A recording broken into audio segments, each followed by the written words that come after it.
Evangelho de Jesus Cristo, segundo registrou João, evangelista João, no capítulo de número 19, e o versículo de número 17, e também 18 e 19. 3 versículos nós estaremos compartilhando, mas apenas o primeiro verso, ou quem sabe a primeira frase do versículo 17, é que nós queremos tecer alguns comentários à luz da palavra. Glórias a Deus. Pastor Birá, é uma alegria estar com o senhor, viu? Junto com seus companheiros, a maioria eu conheço, não é? Deus abençoe de ouvir também este lindo coral, Deus abençoe. Jairo, Deus abençoe, irmão Jairo. Muito gostoso ouvir essa orquestra sinfônica. Eu sou apaixonado por coral. Eu, com idade de 12 anos, eu já tocava o meu instrumento. Depois tive que optar. Não dá para cantar e assoviar ao mesmo tempo, não é? Então tem que optar. E daí há 25 anos já pastoreando aqui em Curitiba. Todos acharam? Diga amém. Diz assim: elevando ele as costas à sua cruz, elevando ele as costas à sua cruz, saiu para o lugar chamado Calvário, que em hebraico se chama Gólgota, onde o crucificaram, e com ele outros 2, um de cada lado, e Jesus no meio. E Jesus no meio. E Pilato escreveu também um título, e pô-lo em cima da cruz, e nele estava escrito: Jesus Nazareno, Rei dos Judeus. Jesus Nazareno, Rei dos Judeus. Amém, queridos? Apenas esses 3 versículos para nós conversarmos um pouco a palavra de Deus. Dia de ceia é muito corrido. Vosso pastor esteve comigo na ceia nossa passada, sábado, que foi uma bênção. Deus usou de uma forma especial, e nós fizemos esse trocadilho, ele está lá e eu aqui com vocês. Deus deu uma palavra gloriosa ao pastor Ubirá, e ele nos entregou lá em Veracruz, aonde estamos pastoreando. Amados, eu estava pensando sobre cruz. O que significa a palavra cruz? O que significa, o que representa esta palavra cruz? Porque a gente prega tantas mensagens, louvores, adoração, falando de cruz, mas nós precisamos pensar um pouquinho mais no que se tange esta questão cruz. E no versículo 17 que lemos, a Bíblia diz que ele, Jesus, levou nas suas costas a sua cruz. Eu começo perguntando para a Igreja de Cristo aqui em Vila Isabel: Jesus tinha cruz? Aquela cruz era dele? Fica essas interrogações para nós, porque hoje estamos num culto de ceia, e é num culto de ceia que nós precisamos trazer essas reflexões para dentro de cada um de nós, porque à medida que vai passando os anos, 2000 anos já se passou, desde a morte de Jesus na cruz do Calvário, quantas centenas e milhares de mensagens já foram pregadas por esse Brasil e por esse mundo afora, no que se tange à cruz. Mas pastor Ubirar, obreiro, Igreja de Cristo aqui presente, o que me leva a trazer essa reflexão no que se tange a esta palavra cruz, é que eu trabalhava certa feita, e isso veio na minha memória, poucos dias atrás, quando Deus me deu essa mensagem. Me lembrei de um tempo que eu trabalhava em transporte de valores, 4 homens, e eu era o motorista do transporte de valores. O pastor Ubirá deve lembrar desta época. E nós andando pelas ruas, de vez em quando passava em frente de algumas igrejas, que não é nossa, não faz parte do nosso contexto. E um dia, um colega meu do meu lado, passando em frente a essa certa igreja, ele fez um sinal da cruz tão rápido, que quando eu olhei já tinha terminado o sinal da cruz. Eu perguntei para ele, o que isso representa para você? Ele disse, não sei. O que você fez? Ele disse, não sei, meu pai, minha mãe, os meus avós me ensinaram isso. E eu faço esse sinal. Então, dentro desse aspecto, nós podemos ver aqui, quem sabe um símbolo religioso, sei lá, algo que nem ele sabe, ou essas pessoas não sabem do que fazem. Nós vemos, de vez em quando, andando aí nas BR, principalmente nas curvas perigosas, de tempo em tempo, você vê à beira dos barrancos, uma cruzinha fincada também, nas beiras do barranco. E eu fico pensando, e fiquei pensando, quando Deus me dava essa mensagem, se eu tivesse a oportunidade de perguntar para essas pessoas, para que servem estas cruzes? Este símbolo religioso fincado nas encruzilhadas, ou quem sabe nas curvas das BRs, das rodovias do nosso país. Quem sabe alguém diria assim, saudade. Aqui faleceu fulano de tal, aqui eu deixei essa cruz tão somente para a memória, que quem passar aqui, saiba que alguém foi atropelado, se perdeu na curva, e fincou esta cruz aqui. E eu estava pensando, e o Espírito Santo me levou mais ainda. De vez em quando você passa em frente de grandes catedrais por aí, grandes igrejas, está lá em cima uma enorme de cruz.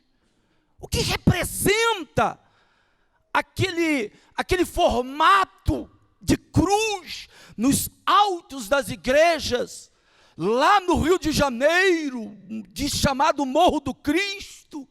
O que isso traz de benefícios para nós?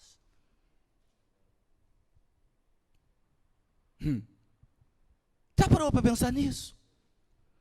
Falamos de cruz, mas muitas das vezes não explicamos o significado da cruz. Pregamos a respeito da cruz, mas não explicamos o que isso representa, o valor da cruz para o contexto cristão nosso. Glória a Deus.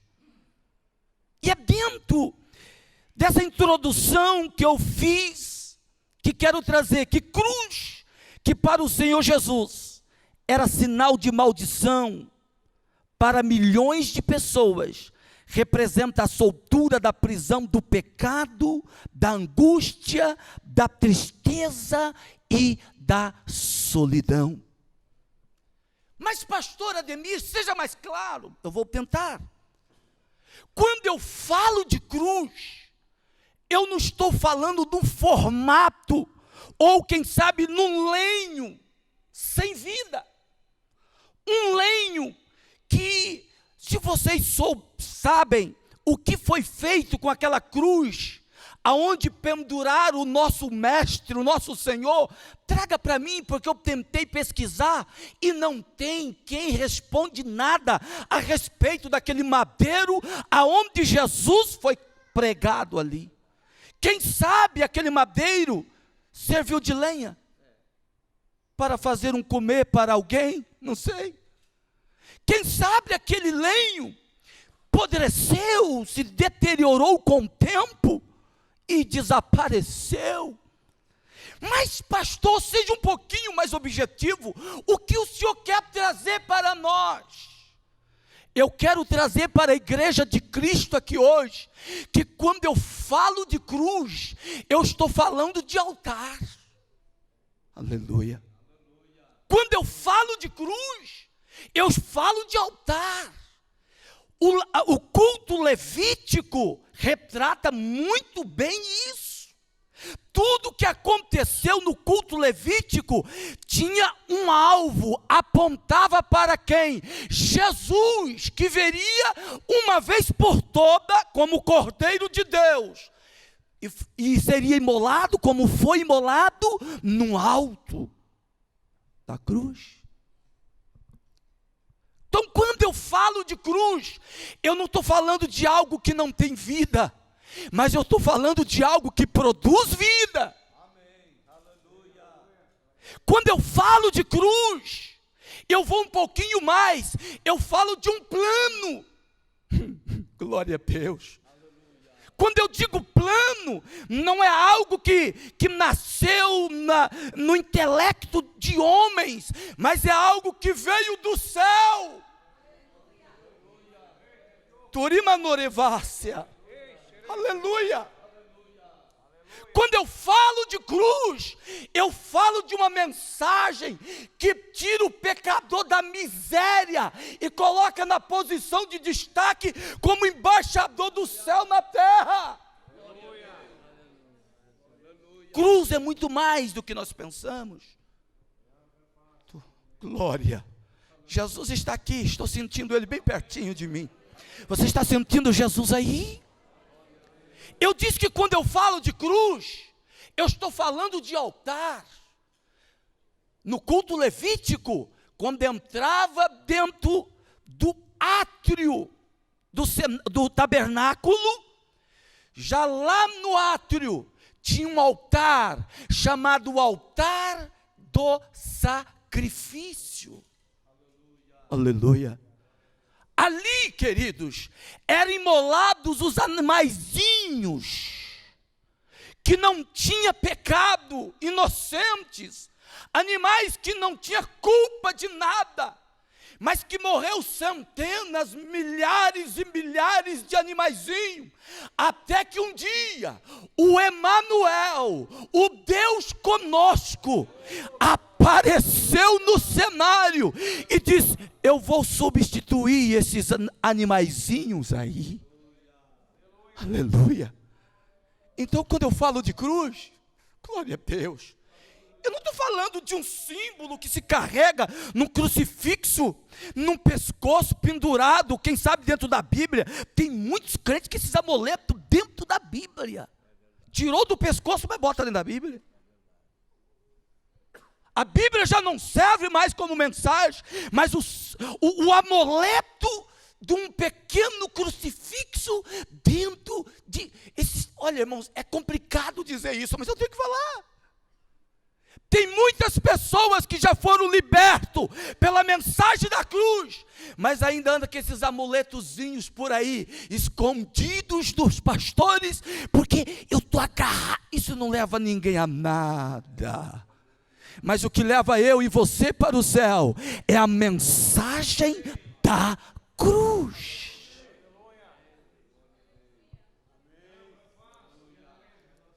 Quantos estão entendendo já um pouquinho da mensagem? Diga glória a Deus. Posso continuar? Altar do sacrifício. Eram imolados os animaizinhos ali. Mas pastor, aqueles animais representavam quem? Estava já tipificando Jesus. Jesus, diga comigo Jesus. Que depois, aqui no texto de João, ele deixa bem claro: e levando ele as suas, ou as costas, a sua cruz. Se alguém abordasse Jesus na via dolorosa, até o Gólgota, ou Monte Caveira, como vocês queiram entender, perguntasse: de que é esta cruz, mestre? Ele diz assim: estou substituindo. Esta cruz é do Ademir, essa cruz é do Reginaldo, meu amigo que está lá na porta, conheço há muito tempo. Esta cruz é do Birá, esta cruz é de cada um de nós, mas eu estou levando, porque eu não quero que eles paguem este preço. E mesmo que viéssemos pagar, não éramos dignos para tal obra. Amém?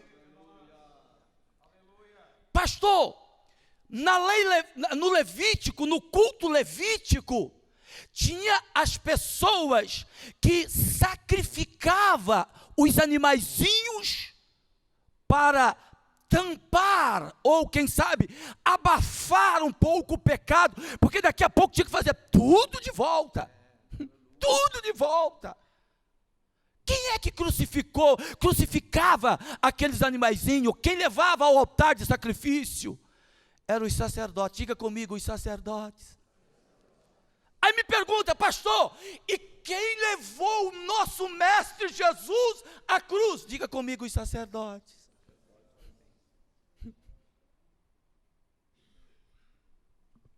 Mas quem colocou na cruz? A multidão que dias antes, parte deles, dizia, quando Jesus entrava triunfalmente em Jerusalém, todos colocavam aventais, lenços, toalhas, ramos, era colocado e gritava: hosana nas alturas, paz na terra, boa vontade para com os homens. Dias depois, juntos com Caifás, junto com Anás, junto com Pilatos, estavam dizendo: crucifica, crucifica. Mudou? Não mudou. Quem que levava os animais ao altar do sacrifício? Diga comigo, os sacerdotes levíticos. Era eles que levavam. Só da tribo de Levi que eram os responsáveis para isso. Agora você vê os mesmos levando Jesus para ser crucificado. Aleluia. Oh, irmãos, e o tema desta mensagem é esta: os benefícios da cruz de Cristo. Diga comigo, eu sou beneficiário da cruz de Cristo. Ele pagou e nós nos beneficiamos. Ele sofreu e eu e você estamos aqui todos bonitos, todos limpinhos, cheirosos. Não tem lança enfincando no meu lado, porque se você olhar a continuidade do texto de João 19, você vai ver que antes dele dar o brado, está consumado, chegou um infeliz e por baixo assim, e pegou a costela dele com uma lança e furou. E a Bíblia diz que não saiu só sangue, mas saiu também água. Eu e você não somos furados pela lança. Eu e você não temos os sinais dos cravos. Eu e você não fomos maltratados, injuriados ali naquela via dolorosa, terrível. Eu passei por aquelas vias, irmãos, eu ficava olhando, mas Deus, é muito longe. Quanto teu filho pagou por isso? A vergonha, o escárnio, a zombaria. E Jesus não podia voltar atrás. Diga comigo, Jesus não podia voltar atrás. Chegou um momento que ele precisava deixar isso escrito para nós, para mostrar que ele era também 100% homem. E durante a sua agonia de morte, ele chegou a dizer: Pai, passe de mim. É muito cálice. Aleluia. É muita dor. É muito sofrimento, mas de imediato o Espírito Santo nele, como está em mim, está em você. Glória a Deus. Diz: Pai, cumpra a tua vontade, não faça a minha, mas a tua vontade. Eu vim para isso. Siga-se a via dolorosa, e Jesus, o meu mestre, o teu mestre, meu amado, carregando nas suas costas a sua cruz. Quando eu falo de cruz, eu falo de uma obra. Diga comigo, quando nós falamos de cruz, nós falamos de uma obra redentora, que nos remiu. Remir é comprar, resgatar, como Ele fez. Fez por quê, pastor? Porque eu e você, quando os nossos pais lá no Éden pecaram, todos os nascidos de mulher nasceram com um vírus chamado pecado. Dali para cá, só tem salvação, só tem perdão quem se inclinar diante da obra redentora, reconhecendo Jesus como Senhor, como Salvador, e dizer: perdoe os meus pecados, escreve meu nome no livro da vida, porque eu te recebo como meu Senhor, eu te recebo como meu Salvador. Aí sim, somos perdoados nossos pecados, já não é tapado mais, não é abafado mais, porque agora não é animaizinho irracional, mas é o Filho de Deus, o Cordeiro Pascual, que uma vez por toda se ofereceu e disse: eu quero substituir esses pobrezinhos aí. Eu fico pensando, pastor, o plano de Deus, as coisas de Deus, o homem não consegue entender, o homem natural não consegue entender. E vou dizer mais, irmão, você tem que ser muito espiritual para entender, senão você não vai compreender também. Deus resolve, depois do homem ter caído no pecado, e não sei se foi o próprio pastor Ubirá que disse sábado passado, e eu empresto essa palavra dele, que ele disse que Deus não tinha um plano B. Foi o Senhor, não tinha um plano B, e eu vou emprestar ela, pastor, olha como estou lembrando da mensagem, e não tinha mesmo. O plano do Senhor Deus sempre foi o A, porque Deus não erra, irmãos. Aleluia. Esse negócio de plano B, C, é para Ademir, é para nós, mortal. Para Deus, para Ele, passado, presente, futuro, é a mesma coisa. Não tem plano B.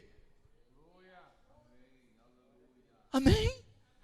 Ele só foi fazendo. Aí eu fico pensando, queridos irmãos do coral, invenção de Deus, porque ele precisava o tempo dele, que é o Kairos, e não o crono nosso, estabelecer, vi Jesus para consumar esta obra. Mas eu fico pensando, a Bíblia diz que quando era oferecido animais no altar, que era queimado a gordura, que era queimado a carne, subia a fumaça, e Deus cheirava. Eu fico pensando, mas Deus, tu és bom demais. Por amor, como é que é teu nome, amado? Com muito respeito. Maza. Por amor a ti, meu querido Maza, que ele já estava estabelecendo isso, ele disse: eu recebo, porque vai vir meu filho.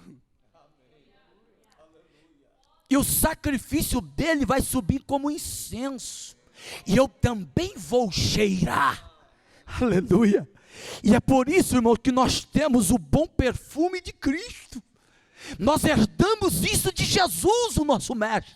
E de vez em quando a Bíblia diz que Deus, quando nós adoramos a Ele, Ele levanta do trono, se curva e cheira o bom cheiro cristão, que é as nossas adoração, o nosso louvor, nossa glorificação a Ele. Pena que o tempo, eu estou na introdução, e eu entendo, pastor, fique em paz, eu já estou parando. Ele fez tudo isso para abrir o caminho e nos beneficiar. Eu estava olhando nas cartas do apóstolo Paulo, inspirado pelo Espírito Santo, escrevendo na segunda carta aos Coríntios. Eu fiquei de boca aberta, irmão. Quando o Espírito Santo inspirou Paulo, tamanha inspiração, que ele escreveu que nós somos templo que nós somos templo do Deus vivente. Aí ele diz assim: se vocês obedecerem às minhas leis e os meus mandamentos, eu terei vocês como filhos e filhas, diz o Todo-Poderoso Deus. Irmão, parece nada isso, mas gente, isso é fundo, isso é profundo. Aí eu estava pensando, querido, como é que é teu nome? Robson. Você sabe o que é você ser um templo, carregar Deus para lá e para cá? Ele disse que viria em nós como veio, e em nós faria morada. Nós seríamos o templo. O templo está sentado, ele está dentro. O templo levantou, ele levanta junto com o templo. O templo vai pela rua andando, está Deus. Irmão, acho que você não entendeu ainda não, senão você te dá um glória a Deus, é muito grande.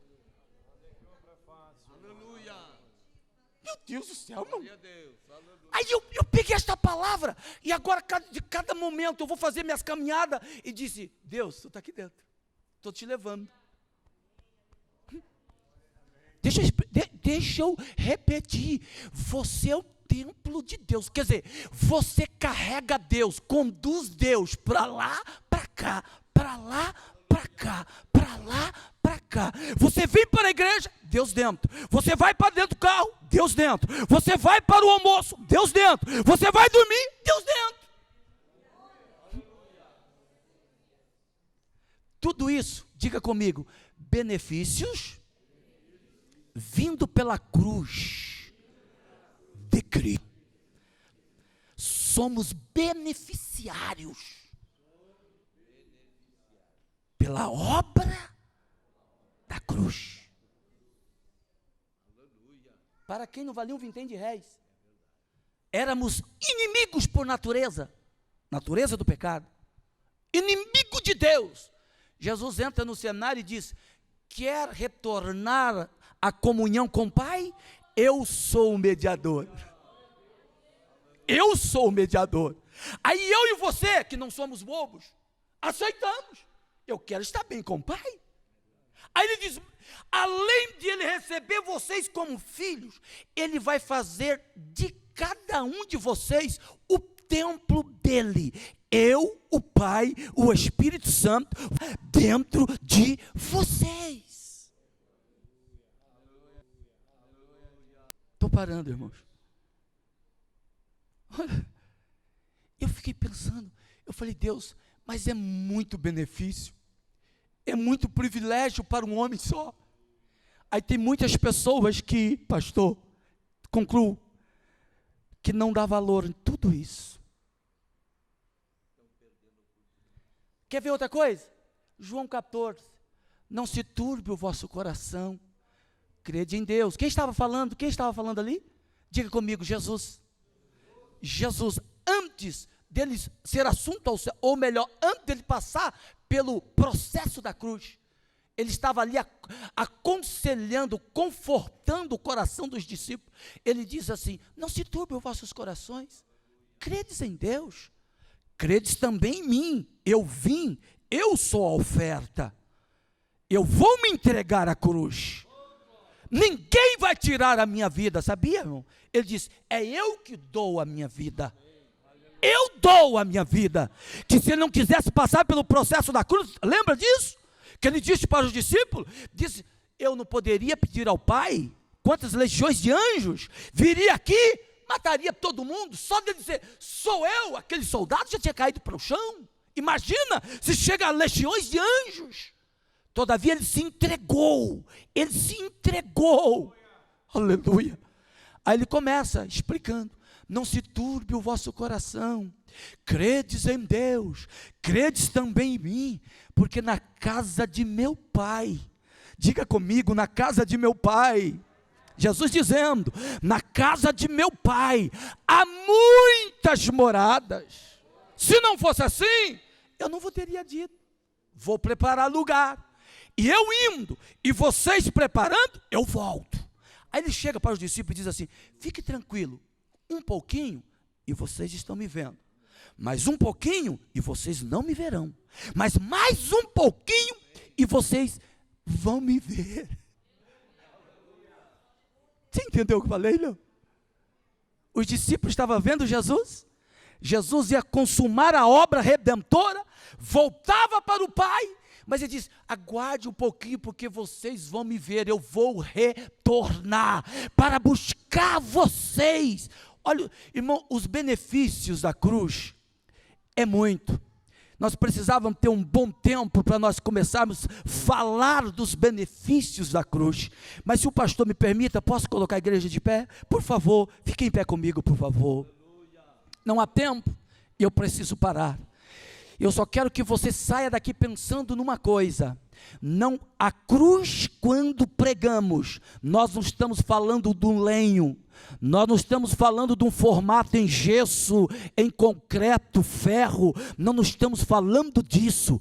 Quando falamos de cruz, nós estamos falando de um plano, nós estamos falando de uma mensagem, nós estamos falando da obra gloriosa de Deus para a humanidade, que sou eu e você. Mas graças a Deus que eu e você somos o beneficiário desta cruz. Só quem foi beneficiado, levante a mão. Se você tem as duas, se está livre, levanta as duas e dê glórias ao nome de Jesus, porque eu e você somos beneficiários da cruz de Cristo. Ele sofreu, se fez maldito, se fez maldição, para que eu e você levasse um nome, irmão, um nome de servo, um nome de cristão, um nome de filho e filha de Deus, um nome de templo, um nome que é glorioso quando Deus pega um ser humano como nós, que não valemos um vintém de réis, ou não valíamos um vintém de réis, e o Senhor coloca-nos num patamar tão glorioso, coloca-nos como sacerdote dele, coloca-nos como servo dele.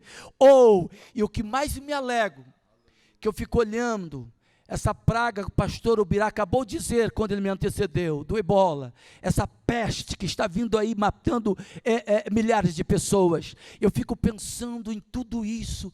Mas João, eu termino, João, este mesmo João, agora escrevendo o Apocalipse, ele disse que ele viu um novo céu e uma nova terra. E aí a voz dizia para ele: João, sobe cá, venha ver aqui como que é. Eu fico pensando, irmão, como João ficou de boca aberta de ver a magnificência de Deus, o poder de Deus. E ele só viu um pouquinho. Aí eu fico pensando, essa terra está empesteada, pastor. E tem muita gente agarrado nela. Tem muita gente agarrado nas coisas da terra. A palavra do Senhor diz para nós não conformarmos com este mundo. Mas a Bíblia diz que nós vamos para um novo céu, uma nova terra, aonde habita a justiça, a morada dos remidos do Senhor. É para lá que eu quero ir. Você quer ir para lá também? Então diga: Jesus, ora vem, Senhor Jesus. Continue amando a vinda de Jesus, porque Ele virá. Termino dizendo: acredito eu ou não, acredite você ou não, tudo que está na Bíblia vai se cumprir. Queira filósofos, queira os sabichão por aí tentar deturpar a palavra de Deus, a Bíblia diz que não cairá um tio e um jota sem que tudo, aleluia, aconteça. Aleluia, glória a Deus. Termino. Céu é real. Não deixa Satanás te enganar. E para onde nós vamos? Morada do Pai. O nosso Pai, que nós conduzimos Ele para lá, para cá, no sentido espiritual, lógico. Eu estou falando com uma igreja espiritual. Esse mesmo Pai tem tudo. O salmista diz que dele é o céu, a terra e toda a sua plenitude. Dele. Eu fico pensando como é que tem pessoas que o próprio Jesus fala de um outro ser, que também ele chama de pai. Vós tendes por pai não vamos dizer o nome dele não? Muitos que estão aí no mundo, tem um pai também aí. Tem um pai. Imagina uma pessoa servir um pai, amar um pai, que não tem uma casa para morar. Que o final dele já está sentenciado. Um grilheiro. Aí sabe o que? Ele fica tentando seduzir nós, para não ir sozinho para lá.